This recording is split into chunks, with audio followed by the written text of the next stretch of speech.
नमस्कार, स्वागत है आपका उत्तराखंड की खबरों में। मैं हूं आपके साथ सोहन सिंह। उत्तराखंड की राजनीति में लगातार चल रही उठापटक में बीजेपी और कांग्रेस एक दूसरे पर किसी तरह की छींटाकशी करने से चूक नहीं रहे हैं। वहीं विधानसभा चुनावों की नजदीकी को देखते हुए हर कोई विधानसभा सीटों पर जिताऊ चेहरों को उतारने के लिए गहन मंथन में लगा है। काशीपुर की विधानसभा सीट से कांग्रेस में दावेदारों के अरमानों पर पानी फिरने के आसार बन रहे हैं, क्योंकि काशीपुर सीट से किसी बड़े चेहरे को उतारने के लिए कांग्रेस अपनी रणनीति बना रही है। आपको बता दें कि बीजेपी हो या कांग्रेस, दोनों ही पार्टियां हर सीट पर जीत के लिए जिताऊ प्रत्याशी की तलाश में जुट गई हैं। कभी कांग्रेस का गढ़ रही काशीपुर सीट पिछले लंबे वक्त से बीजेपी के कब्जे में है। सूत्रों के हवाले से मिल रही जानकारी के मुताबिक इस बार कई दावेदारों के अरमानों पर पानी फिर सकता है, क्योंकि कांग्रेस वापस काशीपुर विधानसभा सीट से ऐसे चेहरे को उतार सकती है जो काशीपुर सीट पर जीत दर्ज कर सकता है। सूत्रों के मुताबिक उत्तराखंड के पूर्व मुख्यमंत्री हरीश रावत काशीपुर विधानसभा सीट से चुनाव लड़ सकते हैं। हरीश रावत के काशीपुर से चुनाव लड़ने की चर्चाओं से कई दावेदारों ने दावेदारी छोड़ दी, तो कुछ अपने अरमानों को दबाए बैठे हैं। वहीं गुटबाजी का दंश झेल रही काशीपुर नगर कांग्रेस सीएम के चेहरे को काशीपुर से चुनावी मैदान में लड़ाने के लिए एकजुट भी दिख रही है। आ जाए इस बार तो जो कांग्रेस का कैंडिडेट होगा, हर कांग्रेस के व्यक्ति ने ये कसम खाई हुई है कि हम सब तन मन धन से उस व्यक्ति को जिताएंगे। कोई भी खड़ा हो, कांग्रेस का पंजे के निशान पर जो भी जिसको भी टिकट मिलेगा और जो भी खड़ा होगा उसको हम लोग सब मिल के लड़वाएंगे, क्योंकि जो 35 साल का सूखा हमारे मत्थे पे लगा हुआ है, कांग्रेसियों के मत्थे पे, जबकि हम लोग इतना मेहनत करते हैं। आपने देखा कि मनोज जोशी के इलेक्शन में भी सब एक थे और मेरे इलेक्शन में भी, मेयर के इलेक्शन में सब एक थे, पर भी पता नहीं क्या होता है कि थोड़ी थोड़ी वोट से हम हार जाते हैं। इस बार सब ने ये कसम खाई है कि हम सब लोग एक होकर किसी को भी टिकट मिले, जो टिकट लेकर आएगा कांग्रेस से, उसको तन मन धन से लड़ाया जाए इस बार तो। वहीं बैसाखी के सहारे चल रही काशीपुर कांग्रेस को फिर से खड़ा करके दौड़ाने के लिए युवा नेतृत्व ने हाईकमान के सामने अपनी दावेदारी पेश की है। खेल के मैदान में अपने विरोधियों को पस्त करने वाले नेशनल खिलाड़ी और कांग्रेस कार्यकर्ता राजीव चौधरी ने दावा किया है कि हाईकमान यदि उनको अवसर देता है तो वो काशीपुर सीट पर जीत दर्ज करके 20 सालों से बीजेपी की झोली में पड़ी काशीपुर सीट को फिर से कांग्रेस के खाते में डाल सकते हैं।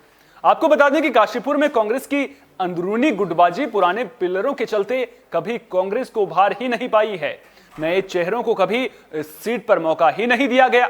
कार्यकर्ताओं को सम्मान के रूप में महज पदों से तो नवाजा गया, लेकिन उनके कार्यों की सराहना के रूप में कभी चुनावी मैदान का रास्ता ही नहीं देखने दिया।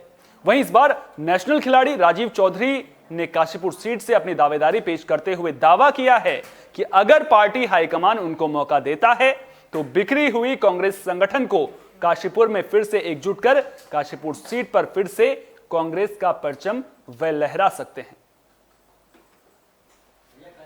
पार्टी में हमारे भाई हैं, वो भी हमारे भाई हैं, कुछ बड़े हैं, कुछ बहनें हैं, कुछ माताएं हैं, तो उनका भी हक बनता है क्योंकि वो भी पार्टी के प्रति निष्ठावान रहे हैं।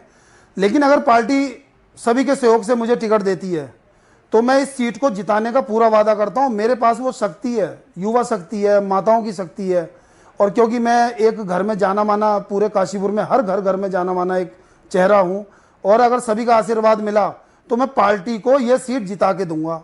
20 सालों से जो आज पार्टी लगातार हार रही है, तो मैं अपने कद के अनुसार कह सकता हूं कि जैसे मैंने अपने खेलों में अपना मेहनत की है, उसमें बिना कोई दिखावा करे हुए जब खिलाड़ी एक मेहनत करता है और सिर्फ एक विक्ट्री स्टैंड पर दिखाई देता है, तो मैं उसी तरीके से बोल रहा हूं कि अगर मुझे टिकट मिलता है और मैं जीत कर वो पार्टी के लिए सीट हासिल करके काशीपुर की सीट जीती हुई दिखाई।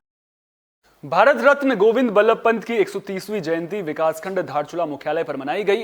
इस दौरान राज्य मंत्री शमशेर सत्याल, महिमन कनियाल, ब्लॉक प्रमुख धन सिंह धामी और पूर्व अध्यक्ष मंडी समिति गजराज बिष्ट ने भारत रत्न गोविंद बल्लभ पंत की तस्वीर पर फूल चढ़ाकर उन्हें श्रद्धासुमन अर्पित किए। इस दौरान ब्लॉक प्रमुख धन सिंह धामी ने सभी मेहमानों को शॉल उठाकर सम्मानित किया है। निश्चित रूप से भारतीय जनता पार्टी इस बार धारचूला में भी जीतेगी। और जिस प्रकार से पिछली बार यहाँ कांग्रेस के विधायक रहे और सरकार बीजेपी की रही, और जो नुकसान इस क्षेत्र को हुआ है सरकार का विधायक न होने का, वो सारी भरपाई इस बार की यहाँ की जनता, धारचूला की जनता इसको पूर्ण करेगी और भारतीय जनता पार्टी के यहाँ से विधायक होगा। निश्चित रूप से हम सब लोग यहाँ धारचूला में भी चुनाव। बाजपुर चीनी मिल के पेराई सत्र को समय से शुरू कराने की मांग को लेकर भारतीय किसान यूनियन उत्तराखंड के प्रदेश अध्यक्ष करम सिंह पड्डा के नेतृत्व में किसानों ने चीनी मिल के जीएम से मिलकर बातचीत की। इस दौरान किसानों ने जीएम से चीनी मिल के मरम्मत के काम को जल्द पूरा करने की मांग की। आपको बता दें कि भारतीय किसान यूनियन के प्रदेश अध्यक्ष करम सिंह पड्डा के नेतृत्व में किसान चीनी मिल कार्यालय पहुंचे, जहां किसानों ने चीनी मिल के जीएम कैलाश सिंह टोलिया से मुलाकात की। इस दौरान किसानों ने चीनी मिल के पेराई सत्र को नवंबर माह के पहले सप्ताह में शुरू कराए जाने और चीनी मिल के मरम्मत काम को सही तरीके से पूरा कराने की भी मांग की है। किसानों ने कहा कि पिछले साल चीनी मिल का मरम्मत का काम सही तरीके से पूरा ना हो पाया था, जिसकी वजह से कई बार चीनी मिल को बंद किया गया था, जिससे किसानों को खासी दिक्कतों का सामना भी करना पड़ा था। हम लोगों ने पिछले बार की जो घटना यहाँ घटी है इस मिल पे, और उन बिंदुओं को विशेषकर फोकस करते हुए, जैसे हमारी फाउंडेशन, अभी हमारे लिए मेन चैलेंजिंग जो है फाउंडेशन का जो कार्य चल रहा है, उस पर हम लोग का पूरा विशेष जो है ध्यान है, और वो हमारा फाउंडेशन बड़ी तेज़ी से उसमें हम लोग काम भी कर रहे हैं। और हमारी जो मशीनें चल रही हैं, लगभग हम ये मान के चलिए कि 20 से 22 घंटे जो है उसमें काम भी हो रहा है। और साथ साथ में मिल के अंदर जो है अन्य और जो कार्य होने हैं, जिनकी हमारी टेंडरिंग की प्रक्रिया है वो लगभग हो चुकी है, और उसमें से 1-2 दिन के अंदर जो है हमारे यहाँ सामान आने भी शुरू हो जाएंगे, जिससे जो बॉयलर का है या अन्य चीज़ें हैं, ट्यूब हैं, तो ये चीज़ें हमारी आती जाएंगी और असेंबल होते रहेंगे। इसमें विशेष मेरा ध्यान है, जैसे आपने कहा है कि हम सभी मोटरों को भी चेक कर रहे हैं। जो मोटरें हमारी तैयार होकर आ रही या तैयार होने गई हैं, उन मोटरों को हम पहले जो है ट्रायल के तौर पर देखेंगे, तभी जाके जो है उसको आगे जो है कार्रवाई होगी। नहीं, क्योंकि इसमें कई पार्ट्स आने होते हैं ना, तो वो अलग अलग उसका समय होता है, क्योंकि वो बाहर से आती है, तो उसमें थोड़ा आने में टाइम लग जाता है। जैसे हमारी अब आना शुरू हो रही है, तो जैसे जैसे आते रहेंगे। प्रतियोगी परीक्षाओं की तैयारी करने वाले छात्रों, शोधकर्ताओं, किताब पढ़ने वाले शौकीन पाठकों को आधुनिक पुस्तकालय के रूप में सौगात मिली है। उत्तरकाशी के जिलाधिकारी मयूर दीक्षित ने आधुनिक पुस्तकालय का फीता काटकर उद्घाटन किया है।